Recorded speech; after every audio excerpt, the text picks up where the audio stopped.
We are here live at the Possible Conference in Miami, and today I'm thrilled to be joined by a very special guest, Julie Bowerman, who's the CMO of Kellanova. Julie leads marketing for some of the world's most iconic snack brands, driving growth through data, creativity, and culture, while helping Kellanova stay deeply connected to the evolving consumer. Julie, so great to see you today. Yeah, you too. Thanks for the nice introduction. Absolutely. I know it's a busy time, especially being in a conference like this.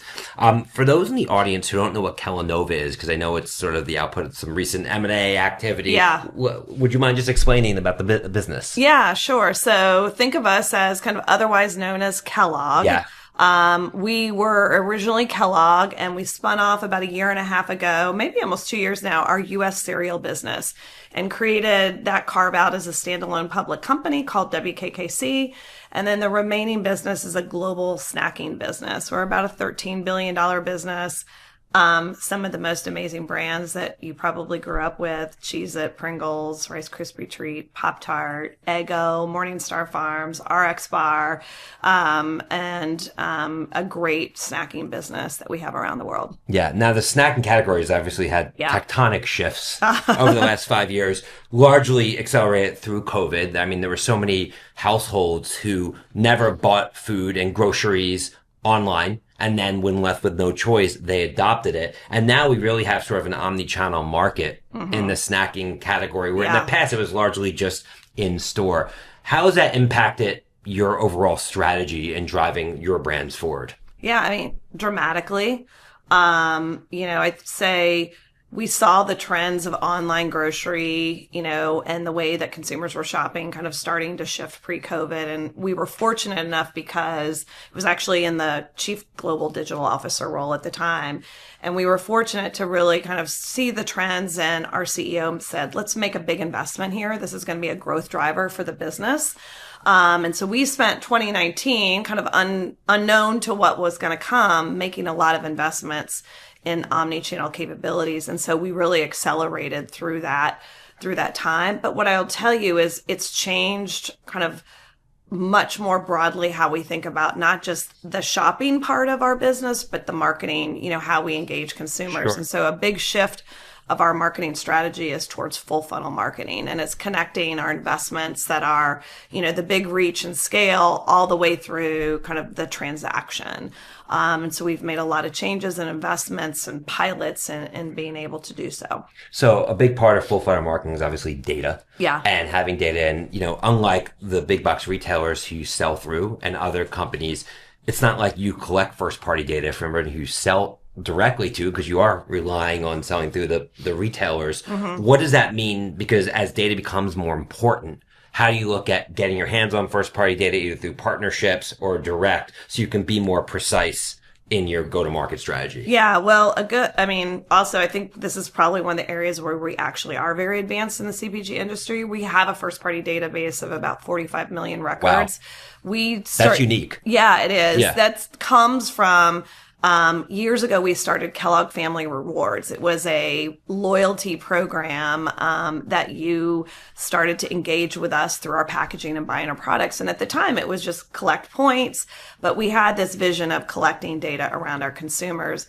That now, fast forward today, has become such a competitive advantage for us. So we've got, through our partnership with Publicis and Epsilon, a big database of our consumers, but then we marry it with the benefits that Epsilon brings and kind of their third party. And then we take that to retail partners or media partners. And we've been able to do a lot with that in terms of audience segmentation, insights, performance, just intelligence about our consumers. Yeah, to decode that for the audience, basically what that means is if, Julie Smith from Minnesota is signing up for... Julie Smith is my maiden name, by the way. Wow.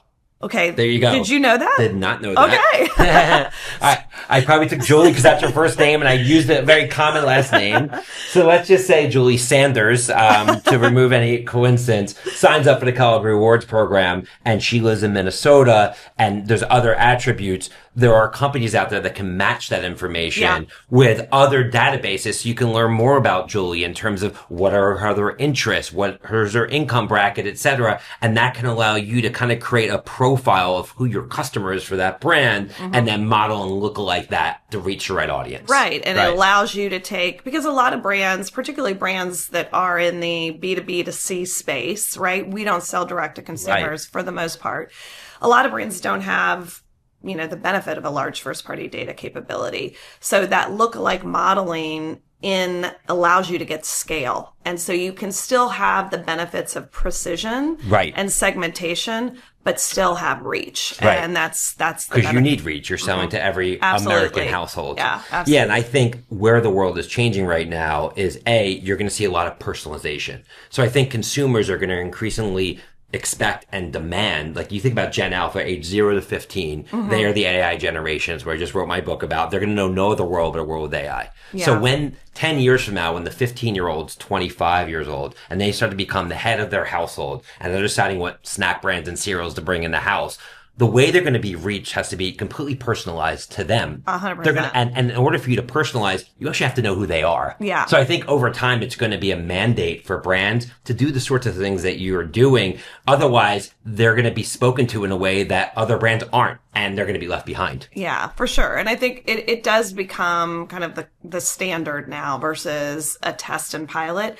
because there's so many media partners. I mean, look at the world of retail media. Yeah. Like, that is such a wonderful source of understanding about shoppers, consumers, households that you can market to them in ways like, you know, most brands, particularly in snacking, have a recruitment, you know, goal or objective. And so you can use, you know, databases like a Walmart or an Amazon or a Kroger and really understand, like, who has not bought your product, or if they have and maybe only bought it once or twice, what's the composition of their household? What's their buying frequency? What else is in their basket? And that really just starts to give you kind of intelligence that allows you, I think, to even be wiser even outside their ecosystem and how you target. Yeah, I mean, the market's changing so much. You have Walmart saying we have, you know, tens of millions or hundreds of millions of consumer profiles because they are selling direct to the consumer. Yeah. They're allowing brands that you oversee to leverage that data, not just in store, not just on Walmart.com, but throughout the whole web, because they're essentially creating a strategy where they're finding their customers who buy your products everywhere around the web. It's incredibly powerful. It is. And I mean, they don't think about them as, you know, we're using Walmart as the example, but a lot of retailers are like this way. Yeah. You know, they're not just the lower funnel. Like, they've gone out and aggregated partnerships with networks that give them that reach to bring them into the funnel all the way down to purchase. So, yeah. Kroger, Albertsons, Target. Yeah. They're all doing it. And it's on live display here at this conference. It begs the question, because in addition, it's not only them. Chase now has a retail network because they have spending information. PayPal rolled one out. So these companies that were traditionally advertisers are now selling advertising services. And if I'm a publisher, right, who just pushes out content, I don't have any of that shopping data. I don't have any of that spending data, and that's why, you know, Amazon has Prime. They're kind of connecting the entertainment aspect with data to piece it all together. And I just wonder over time if you're going to see the Walmarts and Targets of the world start to acquire content companies like Paramount, etc., to connect it, because obviously you need to garner the eyeballs, right? And Walmart does it because people are going to their stores, but Amazon has the added benefit of having Prime. And I think over time, you're also going to start to see products in shows, because it's all about attention when it comes down to it. Yeah. I mean, certainly I think that's very realistic. I mean, because if you think, like, Walmart wants to compete with Amazon, right? The billions of investment they've made in terms of, you know, their omnichannel, and their online capabilities. Yeah, they're going to have to compete. I would agree. Yeah. And the other piece that's interesting is Walmart acquired Vizio, which makes TVs. Yeah. And I was always been shocked that companies like Netflix or even Apple didn't roll out their own physical television, because just like how Apple has so much benefit with the phone because it's the last mile and you have the device in people's hands, the TV is in the home. It's the biggest most important piece of real estate for brands in the home. And to be able to control the screensaver on the TV, the buttons that are actually on the remote control, it really allows you to dictate a lot of behavior. Yeah. And TVs have become a low margin business. And ultimately it could be a loss leader, almost like the razor blade model, for these companies. And I think Walmart, it's probably where they're going to start to take things. It'll be interesting to see where it all goes. Yeah. I think that's very smart to think that way. Yeah. So I think it's possible. Yeah. I mean, the world has changed a lot, right? Like you look at your time at Coca-Cola, you spent over 2 decades there. And when you were there, marketing was so different than it is today. What are some of the biggest ways you think it's changed from earlier in your career to being a CMO today? Yeah. I mean, when I started off in marketing, just, creative was everything, and creating a 30-second spot or a great billboard piece of creative was, kind of the silver bullet to great marketing. And now it's so much more complex, fragmented. I think the skills of a CMO have to be more technical as well. I've learned a lot about data, technology, how it works. Then you've got multiple platforms in which you're putting your content and your media assets into that have different benefits. And so you have to tailor really tailor to the platform. Yeah. And so that just creates just a vast amount of fragmentation and complexity. And so it's really about kind of how do you prioritize? How do you manage through that complexity? How do you keep your skills fresh? How do you develop your team so that they're able to compete and understand how this works?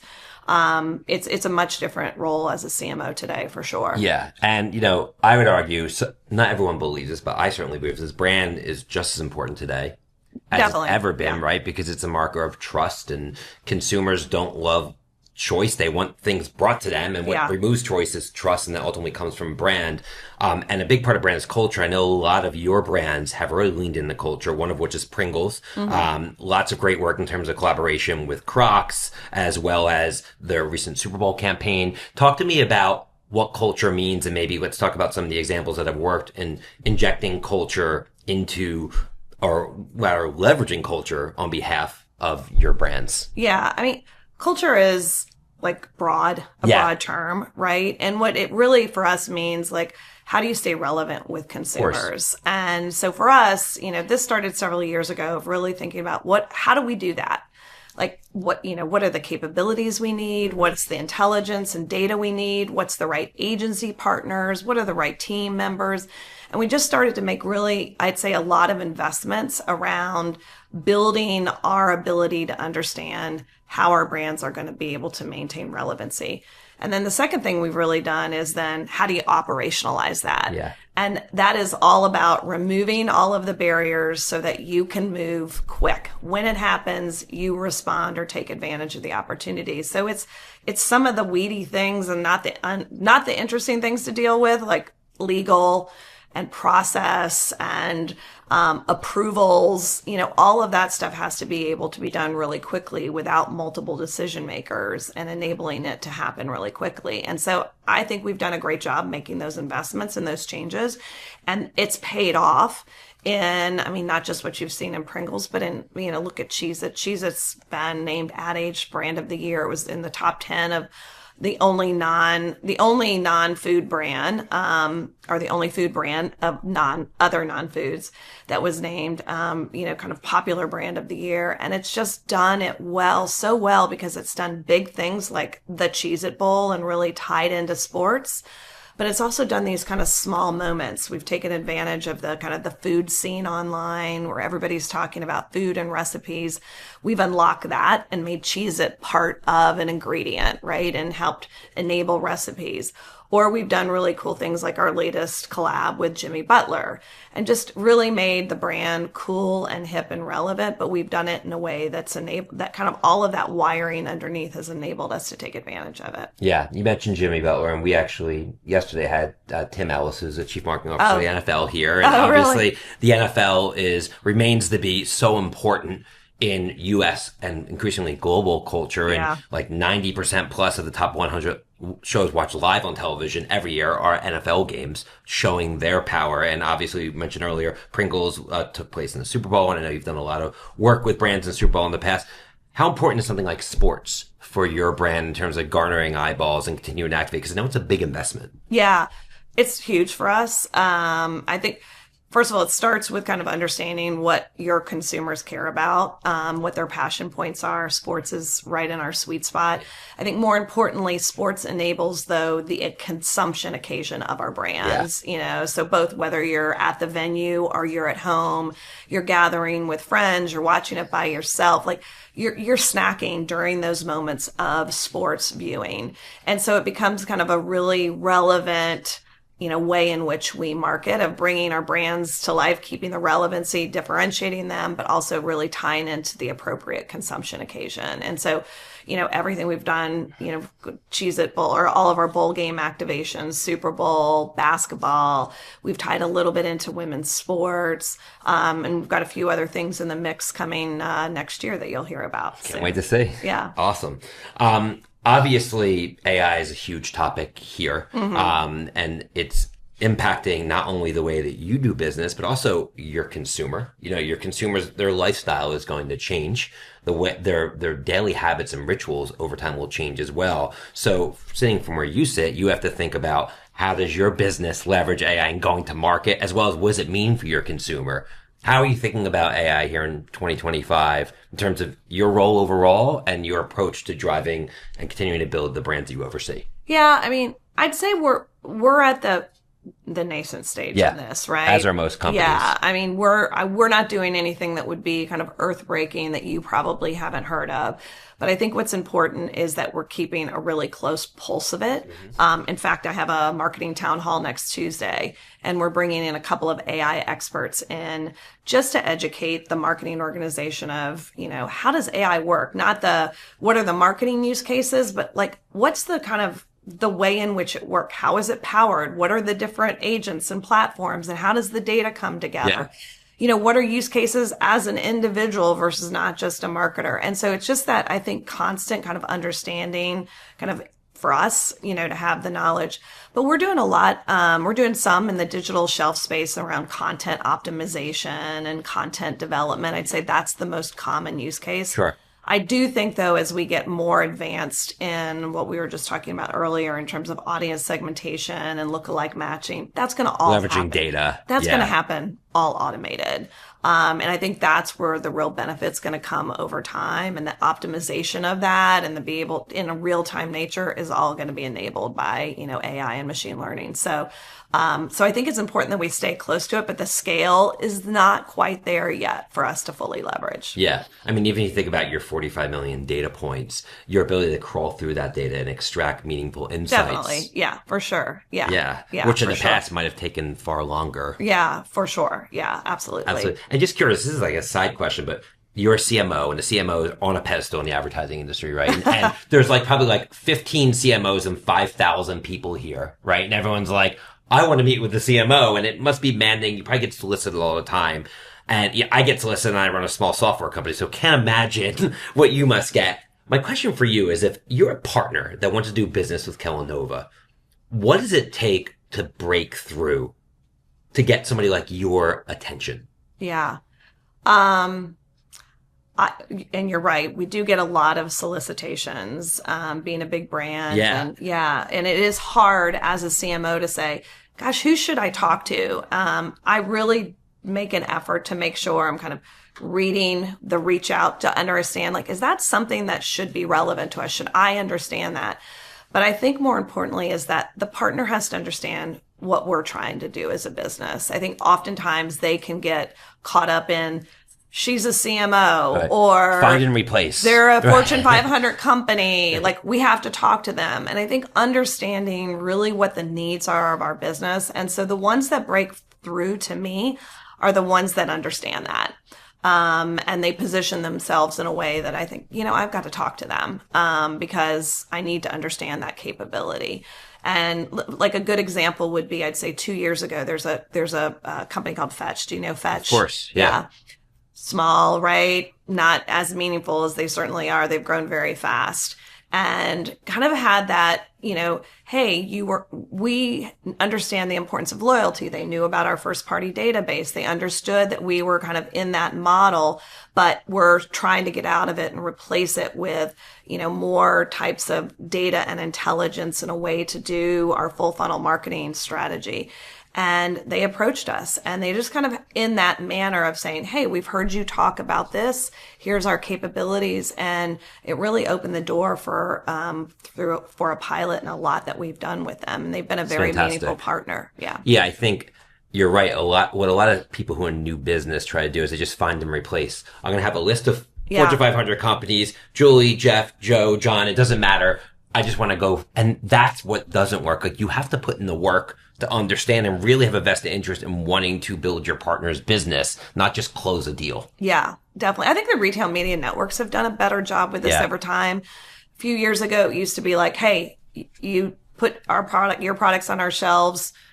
We need you to invest. We need brand money. It was a little bit more of a strong arm approach. I think now they understand that they have to position themselves as a media partner and say, okay, you are about penetration, for example, or reach and scale. Like, how do we solve the needs of your brand and understand the needs of your brand, not just create leverage because we're also your retail partner where you sell. Right. And they've done a much better job, I think, of kind of changing the way in which they position us or come to us. With ideas or partnership mentality around kind of, here's what we're trying to do to help you solve your problems of your business. Of course, competition helps as well. Like, when Walmart is the only strong retail media network in town, it's one thing, but now Target is building and Kroger is building. So now you have more choices to make, so they have to up their game as well, just like any other market. Yeah, for sure. They've all been great partners. So I'm sure. Yeah. Let's zoom out a little bit in terms of just the trends you're seeing with the consumer in the snacking category. Obviously, GLP-1s has a major impact. Consumers' tastes are changing. Coming out of COVID, we saw health become far more important. Yeah. How is that impacting the way that you look at your products, your packaging, and the way that you go to market for your brands? Yeah, I mean, dramatically, right? The needs, the kind of the need states and occasions of which consumers are using snacks has changed dramatically. Yeah. Kind of used to be an after school, late evening thing. Now it's, all throughout the day. It's meal replacement. It's a late morning snack. It's after my gym workout. I need to get protein into my system, because that's what, now I've been educated to know that's important to refuel my body. Right. And so kind of just that expansion of the needs and occasions of consumers. And so for us, it's really about having a really close pulse of that. And then building our innovation strategy around it. Absolutely, the GLP-1 trends are important. They're coming even fast. Health and wellness broadly is coming very fast. Yeah. And so it is, for us, about how do we take the brands in our portfolio and meet those needs, right? So it could be pack form. It could be formulation or ingredient additions or new ingredients. It could be, portion sizes. There's a lot of ways in which we're looking at doing that, so that we have the spectrum of, the indulgent to the, kind of the more health version of snacking. And so that for us is kind of how we look at it broadly. And we watch every single trend, but we don't just jump on a trend as... You can't. Yes, right. Exactly.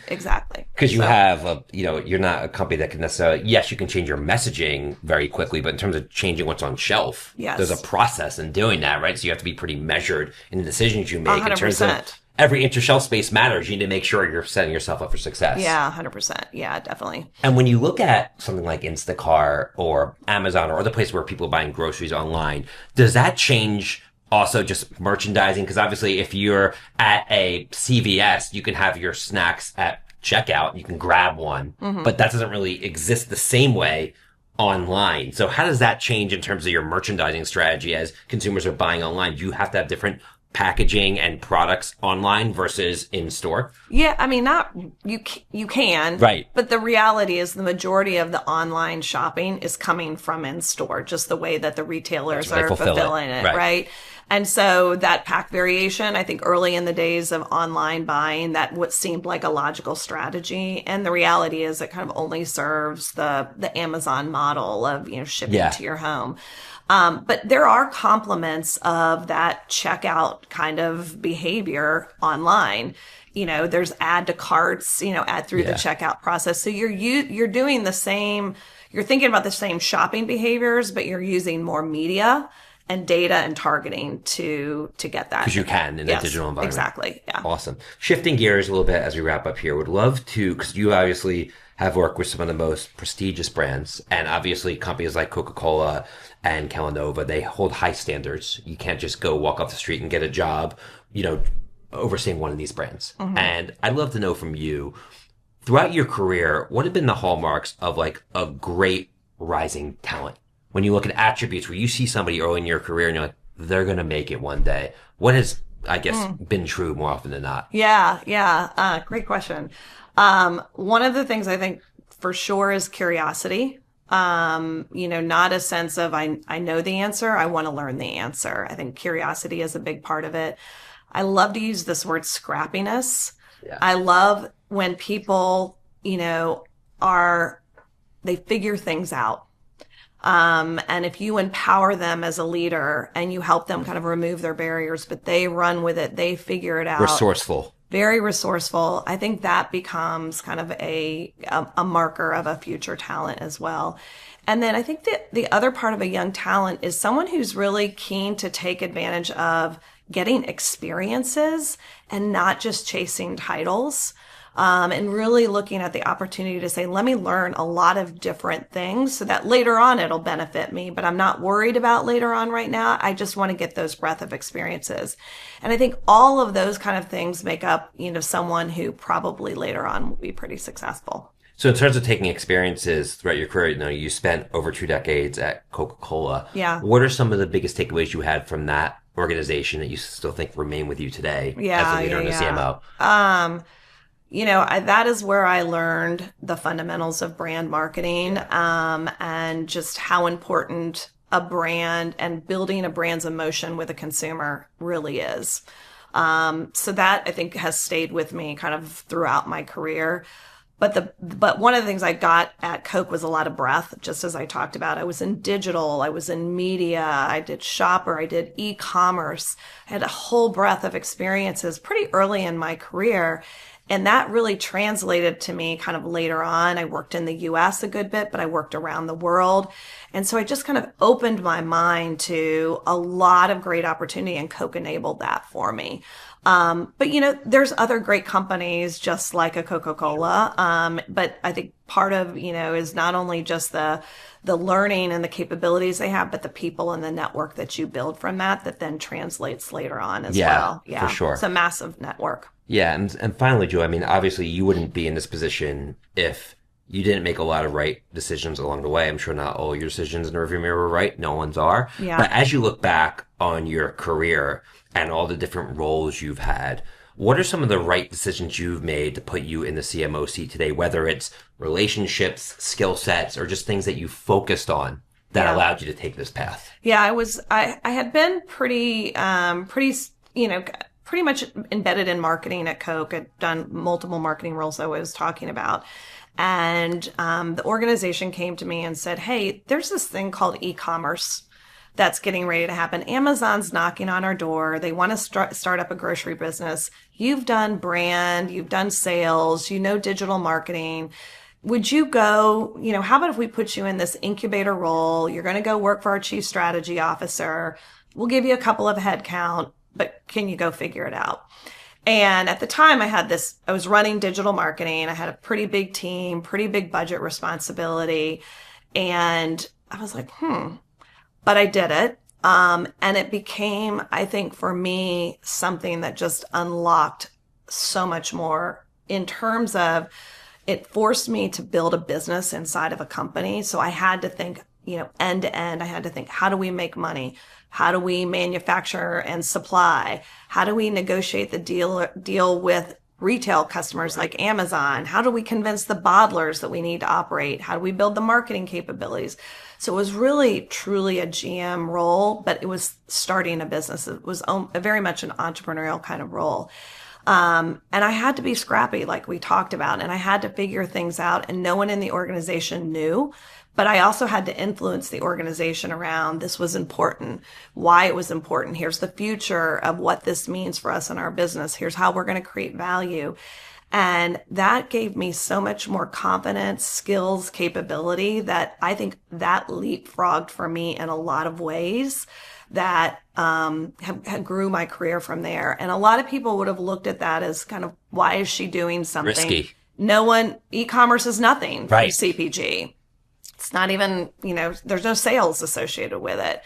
And then I got to go do it globally for Coke as well. And that just really opened a door for me that differentiated me and my profile and the skills that I had, that I think that without that, I wouldn't have become a CMO. It also takes a lot of courage and conviction to do that, to dive in, because it's not like you had all the answers either. You were kind of figuring out as you went along. Definitely. Yeah, definitely. And I worked for an amazing leader, a woman who's still my dear friend and probably number one mentor, who really pushed me, and challenged me. And I had to kind of rise up to that.